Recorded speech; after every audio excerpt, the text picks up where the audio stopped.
This is Jeremiah. He is on fire. We're surrounded by scriptures in this computer here. I was looking at Hans Good and enjoying his personality of his paintbrush. Paintings are like God's expressions. Different artists have different things they do, and it makes it different and beautiful in its own way. Now let's get going as Jeremiah is on fire. We're on 7 as we go through 7. 7 is a huge issue in this ministry, as many of you know, because, let me share with you one reason why it's very, very, very important here. Verily, verily, verily, I say unto you, amen. Truly, truly, truly. People need to spend a lot of time focusing on the value of what they're doing. You need to know the results, the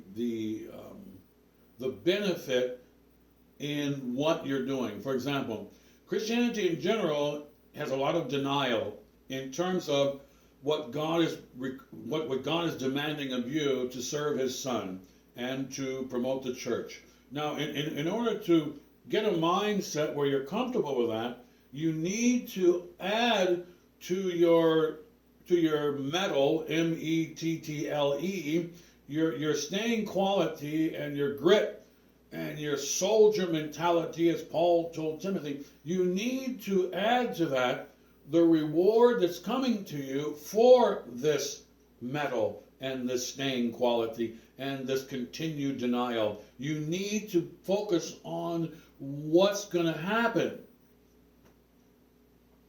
Some people are not going to go to heaven, and they're not going to get the new body, which we're on now, 7.6 here.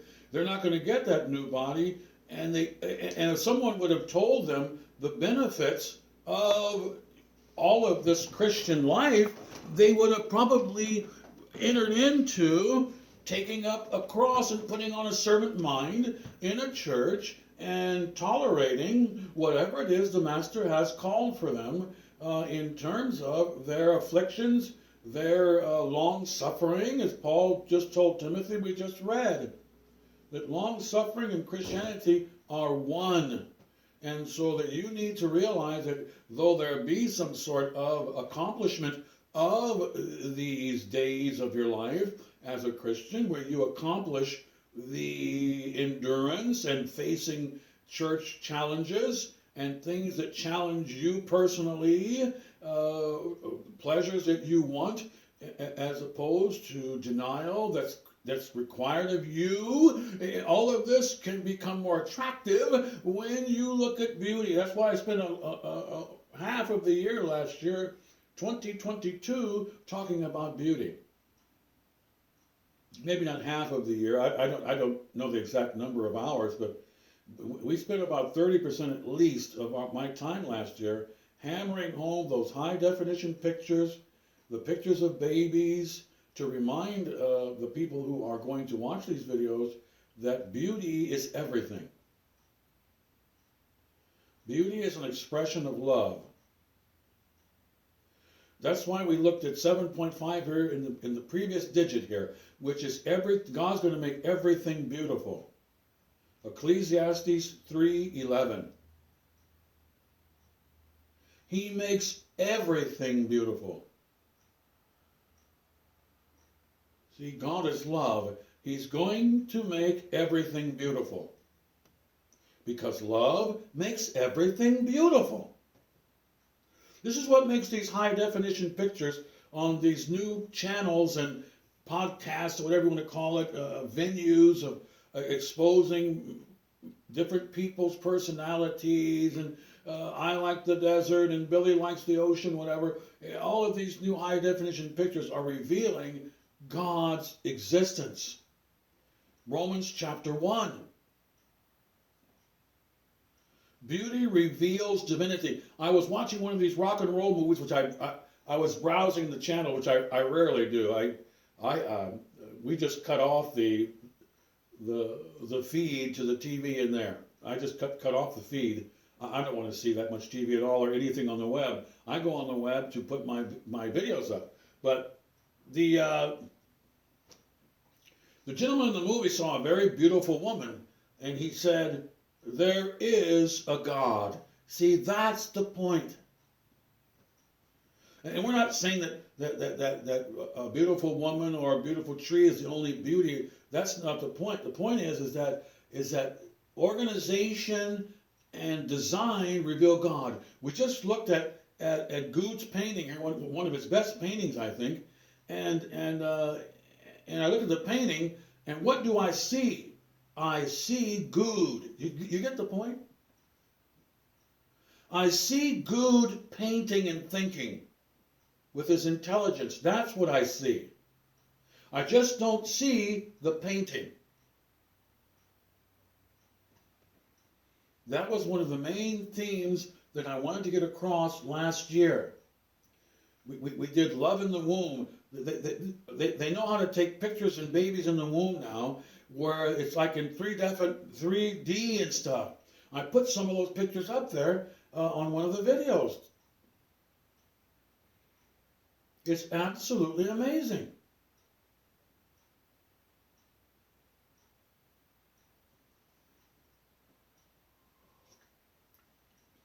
This is Jeremiah with New Covenant. We're smoking here. We got the fire going here on the scriptures here, and we're not letting up. This is, we're fanning the flames. We're what they used to call it in the steamships. We're stoking. That's what they used to call it. Pour some more coal in the boiler. We're stoking here.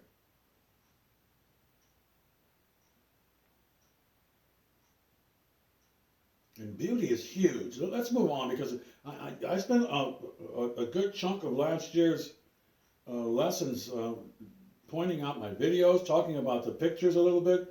I spent a little bit of time sharing with you some of the real nice landscape artists, and then sharing how the hymns of the Christian church, which America is of course one of the most significant countries to ever exist, for a lot of reasons. Now, right now, you wouldn't know that pretty much in America unless you go to the Wesley University down the street here. But other than that, this place has been totally infected like COVID. America has really gone bad. When I was in 1965, I was 10 years old. This country is nothing like it was. I think we had one murder in 10 years in a black community, predominantly black community there. Like one murder in 10, 12 years.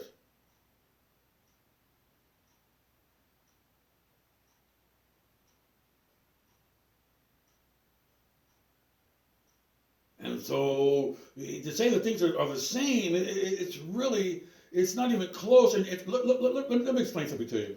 Look at the original 13 colonies of the United States, for example. The original 13 colonies, Georgia was the only colony in the South that didn't have slaves initially, if my memory is correct. The state was founded by one man who was an entrepreneur, whatever his name was. He started the state of Georgia, and it was originally a non-slave state, but it didn't take long before I think it became a slave state. But here's the point. It started out with 13 colonies of people, and it was a Protestant country. And the Catholics did not have a foothold in the colonies pretty much at all. Catholicism is essentially from hell. That's what it is.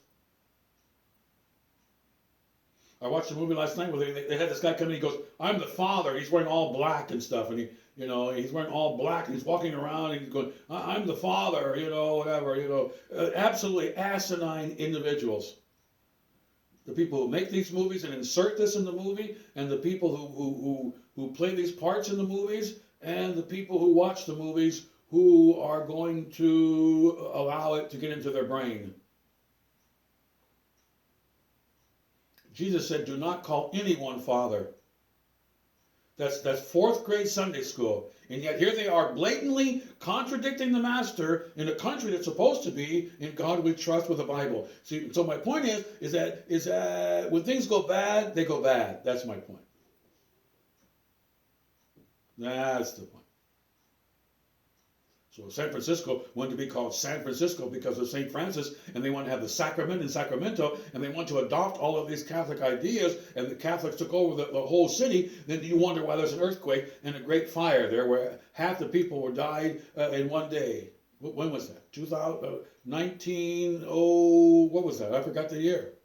1905.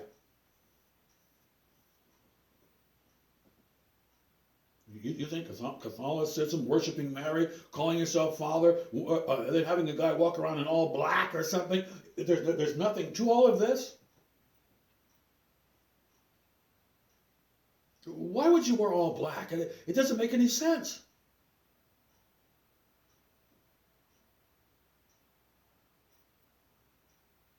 And the gentleman who's supposed to be some sort of representative of God, he never mentions repentance or baptism or nothing that's germane to simple fourth grade Christianity. So it's really, really bad news all the way across the board.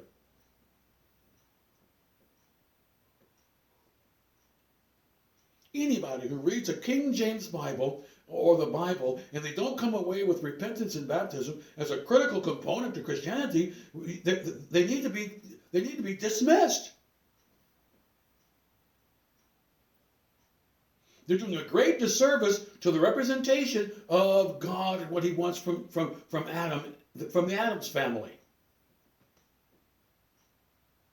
It's to the point where if you really want to make an honest assessment, it's sickening. That's the point. It doesn't mean those people are hated. It just means it's sickening. I don't hate Father so-and-so. They call himself Father. So I wouldn't call him Father so-and-so. But here's my point. I don't want to have a private war against anybody who is evil and who is basically sick in the mind and mentally retarded. I don't.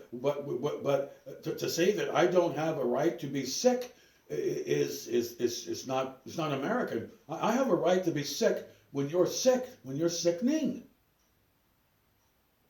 And the original 13 colonies, they threatened the citizens of the original 13 colonies because they didn't want to pay taxes without representation. They threatened the Adams family and Jefferson and everybody with an onslaught of Catholics. They threatened them. From, I think it was Ontario or somewhere. They threatened them. Well, you don't want to pay taxes? We're going to push Catholicism on you.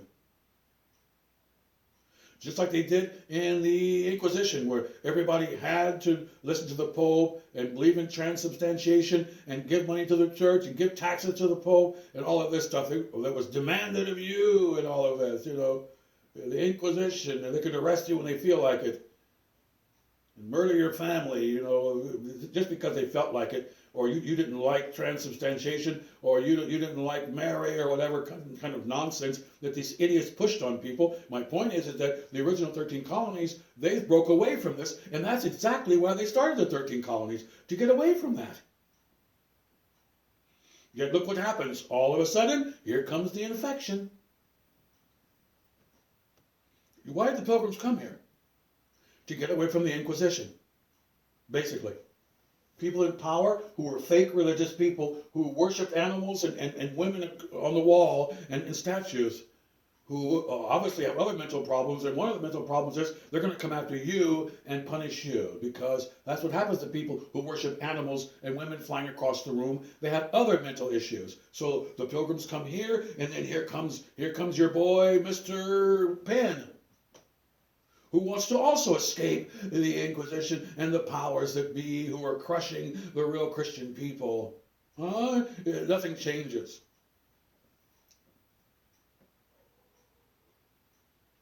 So the original 13 colonies of this country were basically Protestants who had King James Bibles, who teach exactly what I'm teaching right here, which makes me an original American. And I'm very happy to join that clan. Are you happy to join it? I think you should be.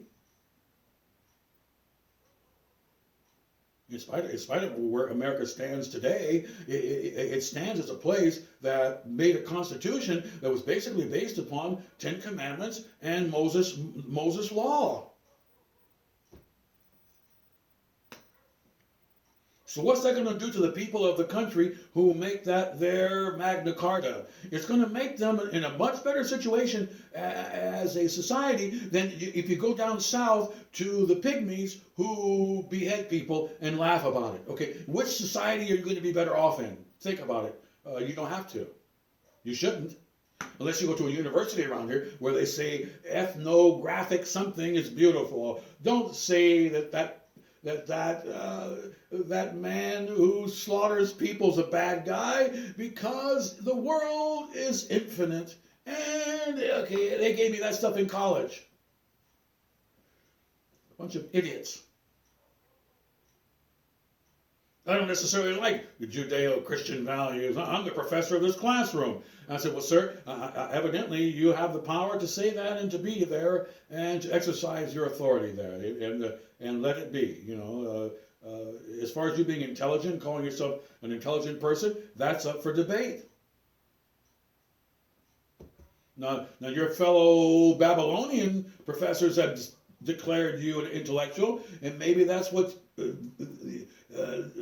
makes you think that you are now validated as an intellectual, because they told you you're an intellectual. But every now and then I would tell them, in my eyes, you who are of the Philosophical Academia of America, because America has two academics. There's factual stuff, engineering and mathematics, and then there's the rest of the university. They tell you more lies than you can shake a stick at, and more deception and more mentally retarded scientific data than you could ever imagine that's available. It happened in the 60s in the United States, 1960s, and it's very unfortunate. But America lasted a fairly long time without all these infections. The Rockefellers and eugenicists diatribes and whatever out there, and racism and all the things that are negative with all of this Freemasonry, and America is a mixed bag. But as far as the Quakers here and the Wesley University around the corner here, they're not infected by any of these elements of garbage.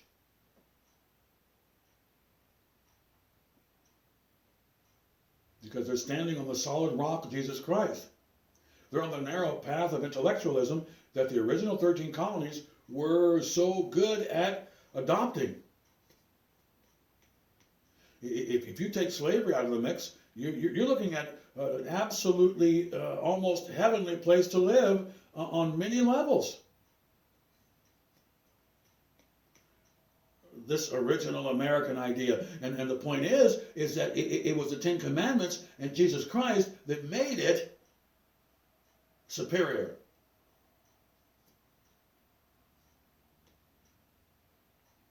It wasn't Mr. Pennsylvania's trees, which he liked. That's why it's called Sylvania, the trees in Pennsylvania. Okay, well, was it the trees that made America special? No.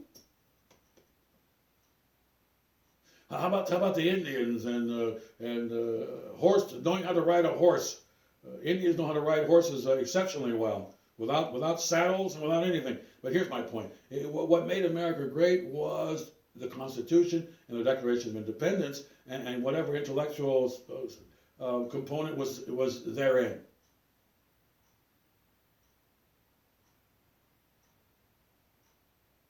Enough American history right for now. Let's get back to beauty. I think I'm going to stop here tonight. This is Saturday. I usually shut down a little early. We'll get back to.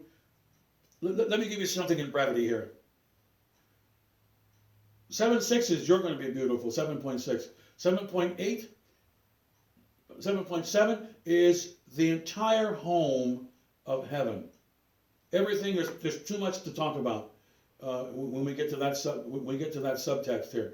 7.8 is you're going to eat some fruit that's going to be absolutely amazing. 7.9 is I change it. Let's go to 7.9 is,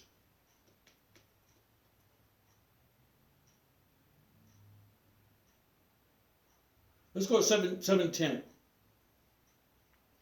I might change 9. 7.10 is God's going to call your name out amongst the brethren, which has a reference to Romans chapter 2. 7:11 is a white stone. God's going to give you a stone, and the stone's going to have a new name on it for you. And nobody's going to know that name except for your master. This is beautiful stuff here, and this is why we do this every other week here. Because it is, let me stop here.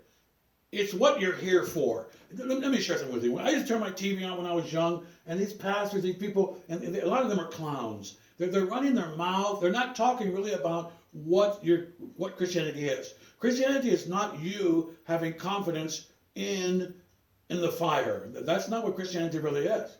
Christianity is you having confidence in the fire so that you can get the goods. That's what Christianity is.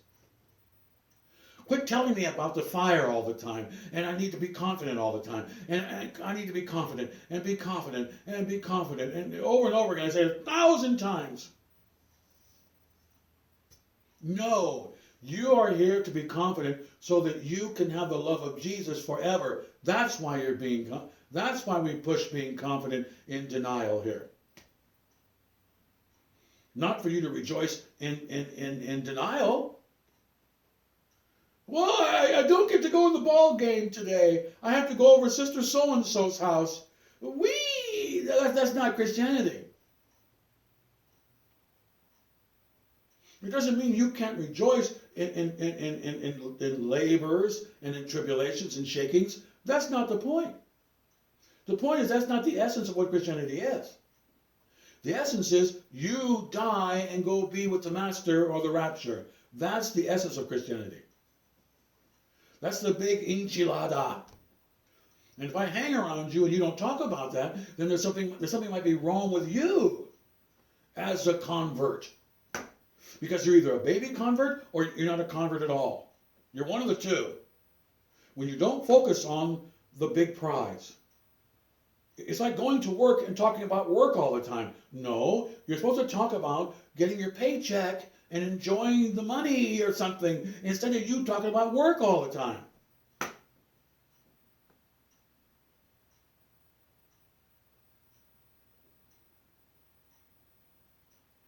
Christianity is to rejoice in the gift of love forever. That's what it is. And because you have 1,000 people on TV or around the corner over here who don't know that, that doesn't mean that you have to join those, what we might call a knucklehead. We don't want to use that word talking to anyone personally, but they're basically knuckleheads.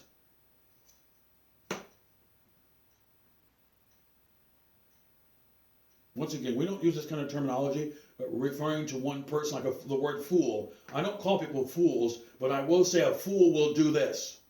Or there are a lot of fools in the world. That's okay. We can do that. There are a lot of knuckleheads in the world. As long as you don't do that to a person per se. That's not, you get the point? Now, I can do it to a friend. If somebody knows that you love them, you might be able to talk that way to them. Right?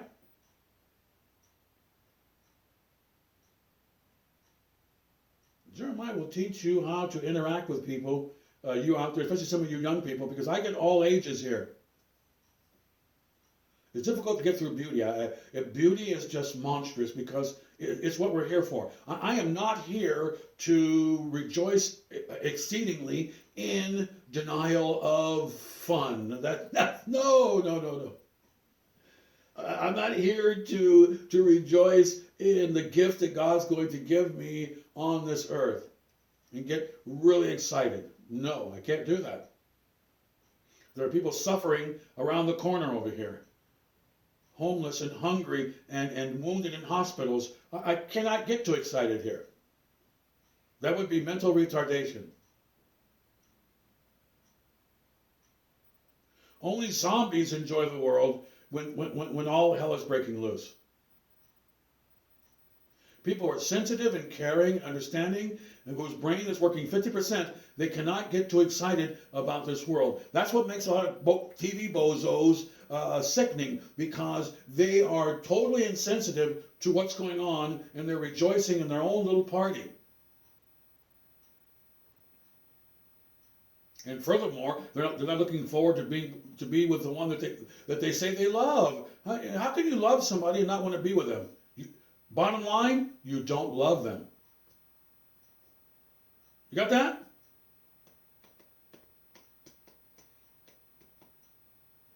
You cannot love somebody and not want to be with them. We just looked at John 14, where the Master says, I go to prepare a place for you, that where I am, you may be also.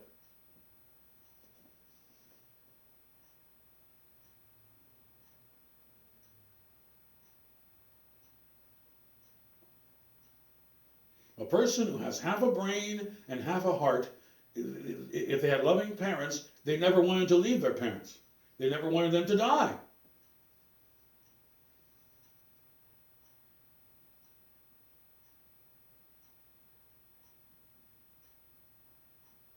I'm done. The beauty is too deep. Oh God, beauty slows everything down.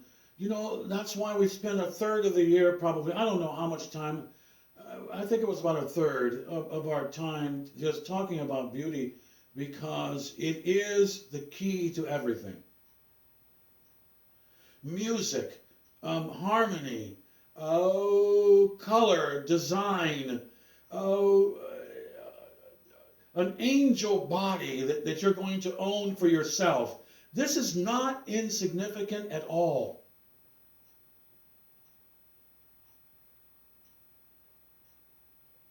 No, we've gotten away from it for this year, because we've gotten into this playlist, and we've gotten into a matrix, which is combining subjects, which I do for you here, where we combine subjects, and we do our own little Paul the Apostle routine, where we put ideas together, and it helps us understand what Christianity is.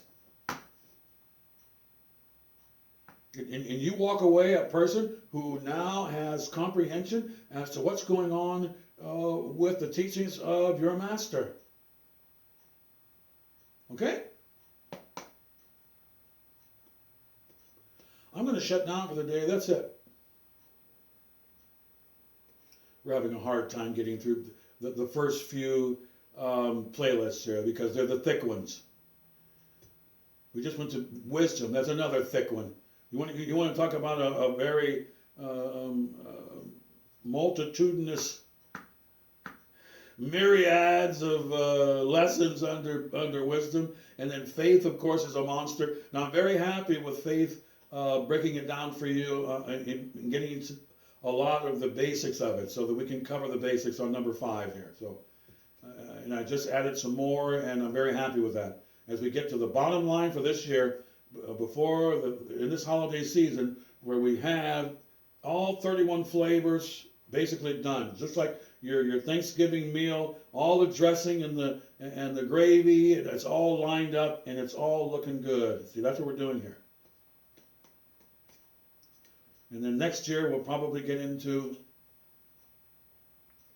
we will have some matrix time where we'll put ideas together, and so that you can start putting ideas together and start understanding how all these ideas go together, and you can even mix them up in your own way. You can say that the rapture is agape, because you're going to be caught away into love, and the rapture is agape, which came from living bread, because you got the rapture and the love in the rapture because you ate living bread, and the living bread which came down from heaven you needed to put confidence in, which is faith, and that faith was given to you by the grace of God, and that's how we connect things around here. Jeremiah is going to help you so that you can do that with what am I thinking of? I can't think of it right now. No, you get to organize biblical principles and rightly divide the word of truth on your own, with the supervision of the Master that you love with all of your heart, soul, mind, and strength. Jeremiah's done for the day. That's it. We can put our Bibles away for the day. I'm going to shut down, and that's it for me for the day. That's all I have to say. And it's been an enjoyable time here once again as we look at these scriptures all over the place and these concepts of the Bible, and just enjoy it. After we get through 31, we'll be done. We'll finish 31 before the holiday season is over, New Year's here. And because the second half of the 31 here, which is not a half, but the remaining concepts are going to be relatively easy. I'm not going to go into Elohim too much.